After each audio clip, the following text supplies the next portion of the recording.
നമസ്കാരം. സക്സസ് പാത്തിൻ്റെ പുതിയൊരു വീഡിയോയിലേക്ക് എല്ലാവർക്കും സ്വാഗതം. ഇന്ന് നമ്മൾ ചർച്ച ചെയ്യാൻ പോകുന്നത് വളരെ സിമ്പിളായിട്ടുള്ള കുറച്ച് ക്വസ്റ്റ്യൻസ് ആണ്. ഇത് ഫസ്റ്റ് പാർട്ടാണ്. ഇതിൽ എത്ര ക്വസ്റ്റ്യൻസ് നിങ്ങൾക്ക് അറിയാമായിരുന്നു എന്നുള്ളത് താഴെ ഒന്ന് കമൻറ്റ് ചെയ്യുക. നമുക്ക് ക്വസ്റ്റ്യനിലേക്ക് കടക്കാം. ആദ്യത്തെ ക്വസ്റ്റ്യൻ: രാജാറാം മോഹൻ റോയ് ബംഗാളി ഭാഷയിൽ ആരംഭിച്ച പത്രം ഏതാണ്? സമ്പാദ് കൗമുദി. സമ്പാദ് കൗമുദിയാണ് രാജാറാം മോഹൻ റോയ് ബംഗാളി ഭാഷയിൽ ആരംഭിച്ച പത്രം. ഇന്ത്യയിലെ ആദ്യത്തെ വനിതാ സർവകലാശാല സ്ഥാപിച്ചതാര്? ഡി.കെ. കാർവെ. ഡി.കെ. കാർവെയാണ് ഇന്ത്യയിലെ ആദ്യത്തെ വനിതാ സർവകലാശാല സ്ഥാപിച്ചത്. വിഷ്ണു കൃഷ്ണ ചിപ്ലുങ്കർ നിബന്ധമാല എന്ന കൃതി ഏതു ഭാഷയിലാണ് രചിച്ചത്? ആരാണ്? വിഷ്ണു കൃഷ്ണ ചിപ്ലുങ്കർ. കൃതിയുടെ പേരെന്താണ്? നിബന്ധമാല. ഏതു ഭാഷയിലാണ് ഇത് രചിച്ചത്? മറാത്തി. മറാത്തി ഭാഷയിലാണ് നിബന്ധമാല എന്ന കൃതി രചിച്ചിരിക്കുന്നത്. ആരാണ് രചിച്ചത്? Vishnu Krishna Chiplunkar. Indian society of oriental ആർട്സിന്റെ സ്ഥാപകൻ? അബനീന്ദ്രനാഥ ടാഗോർ. അബനീന്ദ്രനാഥ ടാഗോറാണ് ഇന്ത്യൻ സൊസൈറ്റി ഓഫ് ഓറിയന്റൽ ആർട്സിന്റെ സ്ഥാപകൻ. ഇന്ത്യൻ ഭരണഘടനയുടെ ആമുഖം ഇതുവരെയായി എത്ര തവണ ഭേദഗതി ചെയ്തു? ഒരു തവണയാണ് ഭേദഗതി ചെയ്തിട്ടുള്ളത്. ഇന്ത്യൻ ഭരണഘടനയുടെ ആമുഖം ഇതുവരെ ഒരു തവണയാണ് ഭേദഗതി ചെയ്തിട്ടുള്ളത്. ഐക്യ കേരള പ്രതിജ്ഞ എഴുതിയത് ആര്? എൻ.വി. കൃഷ്ണവാര്യർ. എൻ.വി. കൃഷ്ണവാര്യരാണ് ഐക്യ കേരള പ്രതിജ്ഞ എഴുതിയത്. മൗലിക കടമകൾ എന്ന ആശയം ഇന്ത്യ ഏത് രാജ്യത്തിന്റെ ഭരണഘടനയിൽ നിന്നെടുത്തതാണ്? റഷ്യ. റഷ്യയുടെ ഭരണഘടനയിൽ നിന്നുമാണ് മൗലിക കടമകൾ എന്ന ആശയം ഇന്ത്യ എടുത്തിട്ടുള്ളത്. താഴെ പറയുന്നവരിൽ ആരാണ് ഇന്ത്യൻ നാഷണൽ കോൺഗ്രസിന്റെ പ്രസിഡന്റ് അല്ലാത്തത്? ബാലഗംഗാധര തിലക്. തന്നിരിക്കുന്നതിൽ ബാലഗംഗാധര തിലകാണ് ഇന്ത്യൻ നാഷണൽ കോൺഗ്രസിന്റെ പ്രസിഡന്റ് ആയിട്ടില്ലാത്തത്. ലാല ലജ്പത് റായ്, ഗോപാൽ കൃഷ്ണ ഗോഖലെ, ചിത്തരഞ്ജൻ ദാസ് ഇവർ മൂന്നുപേരും INCയുടെ പ്രസിഡന്റ്സ് ആയിരുന്നു. തുലാം 10 സമരം എന്നറിയപ്പെടുന്ന സമരം ഏത്? പുന്നപ്ര വയലാർ സമരം. പുന്നപ്ര വയലാർ സമരം അറിയപ്പെടുന്നത് ഏത് പേരിലാണ്? തുലാം 10 സമരം. താഴെ പറയുന്നവയിൽ ഏതാണ് 1806 നടന്നത്? വെല്ലൂർ കലാപം. തന്നിരിക്കുന്നതിൽ 1806 നടന്നത് വെല്ലൂർ കലാപമാണ്. വെല്ലൂർ കലാപം നടന്ന വർഷം 1806. ശ്രീനാരായണ ഗുരുവിനെ രണ്ടാം ബുദ്ധൻ എന്ന് വിശേഷിപ്പിച്ചത് ആര്? ജി. ശങ്കരക്കുറുപ്പ്. ജി. ശങ്കരക്കുറുപ്പാണ് ശ്രീനാരായണ ഗുരുവിനെ രണ്ടാം ബുദ്ധൻ എന്ന് വിശേഷിപ്പിച്ചത്. വിവേകോദയത്തിന്റെ സ്ഥാപകൻ ആര്? കുമാരനാശാൻ. കുമാരനാശാനാണ് വിവേകോദയത്തിന്റെ സ്ഥാപകൻ. ഇന്ത്യൻ ഭരണഘടനയുടെ ആമുഖത്തെ ഇന്ത്യയുടെ രാഷ്ട്രീയ ജാതകം എന്ന് വിശേഷിപ്പിച്ച വ്യക്തി ആര്? K.M. മുൻഷി. K.M. മുൻഷിയാണ് ഇന്ത്യൻ ഭരണഘടനയുടെ ആമുഖത്തെ ഇന്ത്യയുടെ രാഷ്ട്രീയ ജാതകം എന്ന് വിശേഷിപ്പിച്ച വ്യക്തി. 102ാമത്തെ ഭരണഘടനാ ഭേദഗതിയിലൂടെ കൂട്ടിച്ചേർക്കപ്പെട്ട പുതിയ അനുച്ഛേദം? അനുച്ഛേദം 338B. അനുച്ഛേദം 338B ആണ് 102ാമത്തെ ഭരണഘടനാ ഭേദഗതിയിലൂടെ കൂട്ടിച്ചേർക്കപ്പെട്ട പുതിയ അനുച്ഛേദം. 6 മുതൽ 14 വയസ്സുവരെയുള്ള കുട്ടികൾക്ക് നിർബന്ധിതവും സൗജന്യവുമായ വിദ്യാഭ്യാസം ഉറപ്പുവരുത്തുന്ന അനുച്ഛേദം? അനുച്ഛേദം 21A. അനുച്ഛേദം 21A പ്രകാരമാണ് 6 മുതൽ 14 വയസ്സുവരെയുള്ള കുട്ടികൾക്ക് നിർബന്ധിതവും സൗജന്യവുമായ വിദ്യാഭ്യാസം ഉറപ്പുവരുത്തുന്നത്. 2020 ആഗസ്റ്റിൽ മഹാത്മാഗാന്ധിയോടുള്ള ആദരസൂചകമായി നാണയം പുറത്തിറക്കിയ രാജ്യം? United kingdom. UK ആണ് 2020 ഓഗസ്റ്റിൽ മഹാത്മാഗാന്ധിയോടുള്ള ആദരസൂചകമായി നാണയം പുറത്തിറക്കിയ രാജ്യം. യൂണിയൻ ലിസ്റ്റിന്റെ അധികാര പരിധിയിൽ പെടുന്നത് താഴെ പറയുന്നവയിൽ ഏതാണ്? വാർത്താവിനിമയം. തന്നിരിക്കുന്നതിൽ വാർത്താവിനിമയം യൂണിയൻ ലിസ്റ്റിന്റെ അധികാര പരിധിയിൽ പെടുന്നു. തന്നിട്ടുള്ള പ്രസ്താവനകളിൽ 4ാം പഞ്ചവത്സര പദ്ധതിയെ സംബന്ധിച്ച് ശരിയായവ ഏതെല്ലാം? തന്നിരിക്കുന്നതിൽ സി ആണ്. 1, 3, 4 ആണ് 4ാം പഞ്ചവത്സര പദ്ധതിയെ പറ്റി ശരിയായിട്ടുള്ളത്. ഏതൊക്കെയാണ്? 1969-74 കാലഘട്ടത്തിൽ നടപ്പിലാക്കി.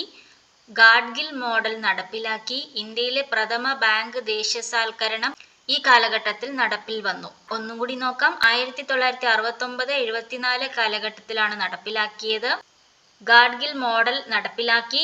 ഇന്ത്യയിലെ പ്രഥമ ബാങ്ക് ദേശസാൽക്കരണം ഈ കാലഘട്ടത്തിൽ നടപ്പിൽ വന്നു. താഴെ പറയുന്നവയിൽ നീതി ആയോഗിനെ സംബന്ധിച്ച തെറ്റായ പ്രസ്താവന. ഡി ആണ് തെറ്റായിട്ടുള്ള പ്രസ്താവന. നീതി ആയോഗ് ഒരു ഭരണഘടനാ സംവിധാനമാണ് എന്നുള്ളത് തെറ്റാണ്. ശരിയായ പ്രസ്താവനകൾ നോക്കാം. നീതി ആയോഗ് 2015 ജനുവരി 1 രൂപീകരിക്കപ്പെട്ടു. ഇന്ത്യ ഗവൺമെന്റിന്റെ പ്രധാന പരിപാടിയായ ചിന്താ സംഭരണി തിങ്ക് ടാങ്ക് ആണ് നീതി ആയോഗ്. നീതി ആയോഗ് സഹകരണ ഫെഡറലിസത്തെ പ്രോത്സാഹിപ്പിക്കുന്നു. നീതി ആയോഗ് 2015 ജനുവരി 1 രൂപീകരിക്കപ്പെട്ടു. ഇന്ത്യ ഗവൺമെന്റിന്റെ പ്രധാന പരിപാടിയായ ചിന്താ സംഭരണി തിങ്ക് ടാങ്ക് ആണ് നീതി ആയോഗ്. നീതി ആയോഗ് സഹകരണ ഫെഡറലിസത്തെ പ്രോത്സാഹിപ്പിക്കുന്നു. അടുത്ത ക്വസ്റ്റ്യൻ PSC ഒഴിവാക്കിയിട്ടുണ്ട്. എന്നാലും നമുക്കൊന്ന് നോക്കാം. 1971 നടന്ന ഇന്ത്യ പാകിസ്ഥാൻ യുദ്ധം ഏത് പേരിലാണ് വിശേഷിപ്പിക്കപ്പെട്ടതെന്നാണ് ക്വസ്റ്റ്യൻ വരുന്നത് ഏത് പേരിലാണ് വിശേഷിപ്പിക്കപ്പെട്ടതെന്നാണ്. പക്ഷേ ഇതിൽ ആൻസേഴ്സ് കൊടുത്തിരിക്കുന്നത് അതിനകത്തുള്ള ഓപ്പറേഷൻസിന്റെ പേരാണ്. നമുക്ക് ആൻസർ നോക്കുകയാണെന്നുണ്ടെങ്കിൽ 3ാം ഇന്ത്യ പാകിസ്ഥാൻ യുദ്ധം എന്നറിയപ്പെട്ടിരുന്നു. അതുപോലെ പാകിസ്ഥാന്റെ ഓപ്പറേഷൻ ചെങ്കിസ് ഖാനിലൂടെയാണ് ഈ യുദ്ധം ആരംഭിച്ചത്. അടുത്ത ക്വസ്റ്റ്യൻ നോക്കാം. നമ്മുടെ ജീവിതത്തിൽ നിന്നും പ്രകാശം മറഞ്ഞു പോയിരിക്കുന്നു, എവിടെയും ഇരുട്ടാണ്. ഇന്ത്യയുടെ പ്രഥമ പ്രധാനമന്ത്രി ജവഹർലാൽ നെഹ്റുവിന്റെ ഈ വാക്കുകൾ ഏതു സംഭവത്തെക്കുറിച്ചാണ്? ഗാന്ധിജിയുടെ മരണം. ഗാന്ധിജിയുടെ മരണം സംഭവിച്ച സമയത്താണ്. പ്രധാനമന്ത്രി ജവഹർലാൽ നെഹ്റുവിന്റെ വാക്കുകളായിരുന്നു നമ്മുടെ ജീവിതത്തിൽ നിന്നും പ്രകാശം മറഞ്ഞു പോയിരിക്കുന്നു, എവിടെയും ഇരുട്ടാണ്.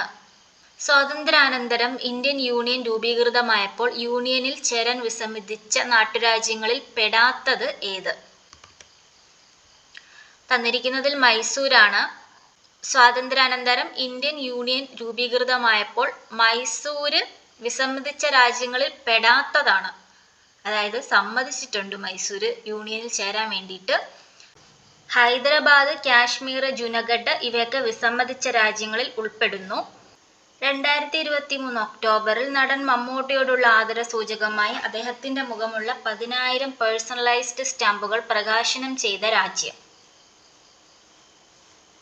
ഓസ്ട്രേലിയയാണ് 2023 ഒക്ടോബറിൽ നടൻ മമ്മൂട്ടിയോടുള്ള ആദരസൂചകമായി അദ്ദേഹത്തിന്റെ മുഖമുള്ള 10,000 പേഴ്സണലൈസ്ഡ് സ്റ്റാമ്പുകൾ പ്രകാശനം ചെയ്ത രാജ്യം.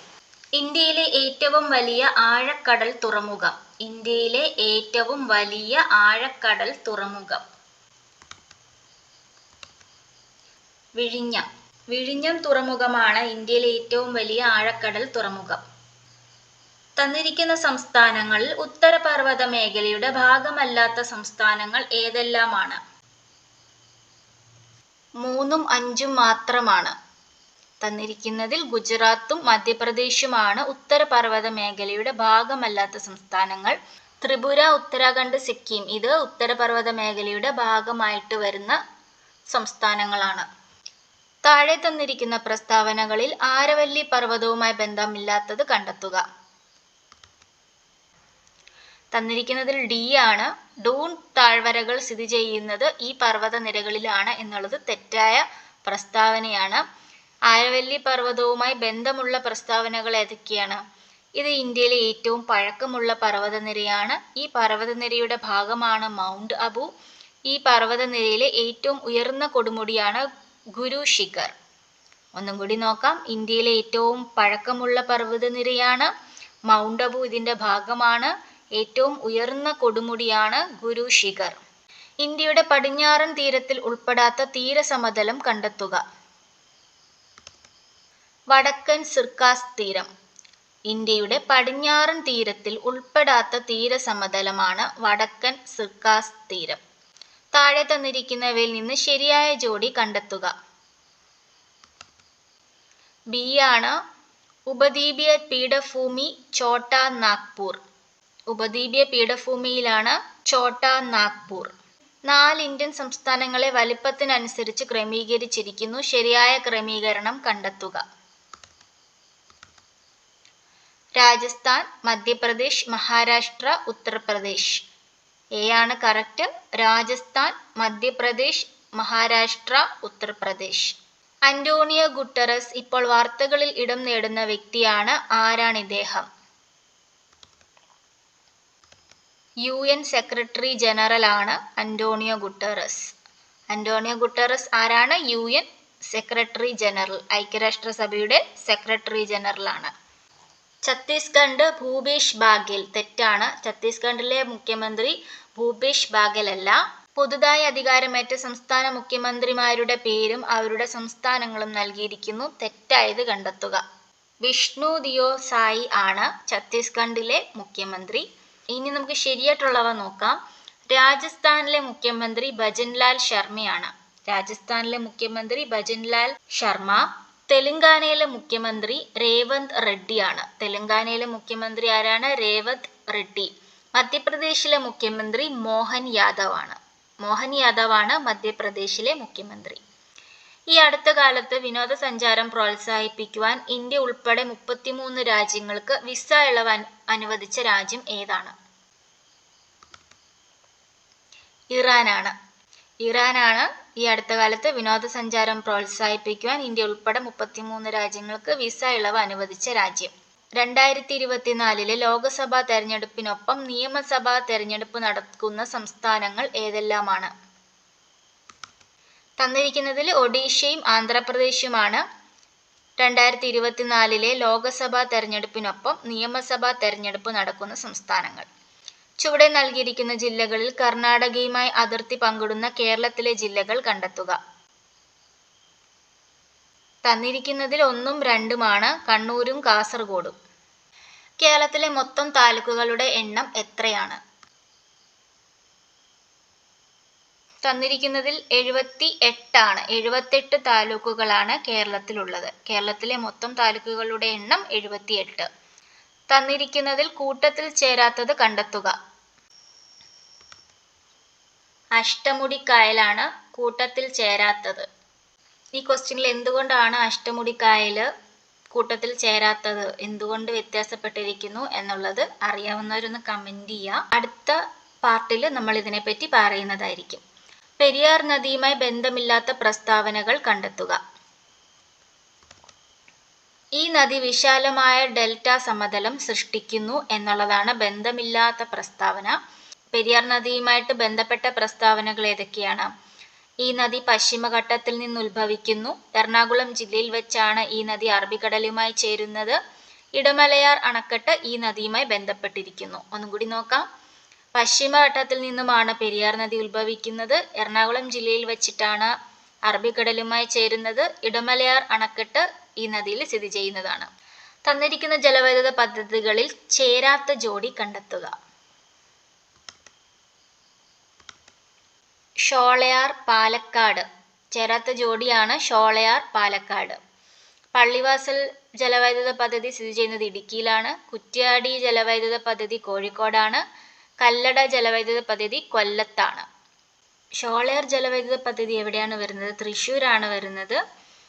ചുവടെ തന്നിരിക്കുന്ന വന്യജീവി സങ്കേതങ്ങളിൽ ഇടുക്കി ജില്ലയുമായി ബന്ധമില്ലാത്തത് ഏതാണ്? പെരിയാറാണ്. തന്നിരിക്കുന്നതിൽ പെരിയാർ വന്യജീവി സങ്കേതമാണ് ഇടുക്കി ജില്ലയുമായി ബന്ധമില്ലാത്തത്. കുറിഞ്ഞിമല, ചിന്നാറ്, ആറളം ഇതെല്ലാം തന്നെ ഇടുക്കി ജില്ലയുമായി ബന്ധമുള്ള വന്യജീവി സങ്കേതങ്ങളാണ്.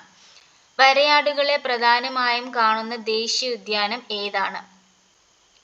ഇരവികുളം ദേശീയോദ്യാനമാണ്. ഇരവികുളം ദേശീയോദ്യാനമാണ് വരയാടുകളെ പ്രധാനമായും കാണുന്ന ദേശീയോദ്യാനം. അപ്പോൾ നമ്മളിന്ന് 40 ക്വസ്റ്റ്യൻസ് ഡിസ്കസ് ചെയ്തിട്ടുണ്ട്. മറക്കാതെ നിങ്ങൾക്കിതിൽ എത്ര ക്വസ്റ്റ്യൻസ് അറിയാമായിരുന്നു എന്നുള്ളത് കമൻറ്റ് ചെയ്യുക. അതുപോലെ ഈ 36ാമത്തെ ക്വസ്റ്റ്യൻസിൻ്റെ എന്തുകൊണ്ട് അഷ്ടമുടിക്കായൽ ആൻസറായിട്ട് വന്നു എന്നുള്ളതും ഒന്ന് കമൻറ്റ് ചെയ്യുക.